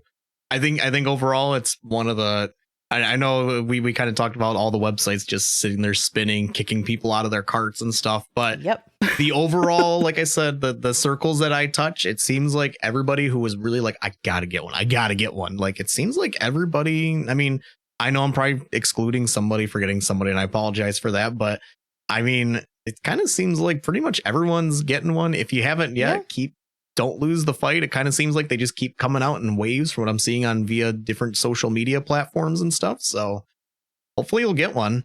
And then, like you said, there is that Nintendo one that we'll see how that goes. Hopefully people who are putting their faith in it get it. We'll see how Nintendo pulls through on that. That'll be interesting. But that's our email. Email at arcadeparlorcast.com. You can send it anytime.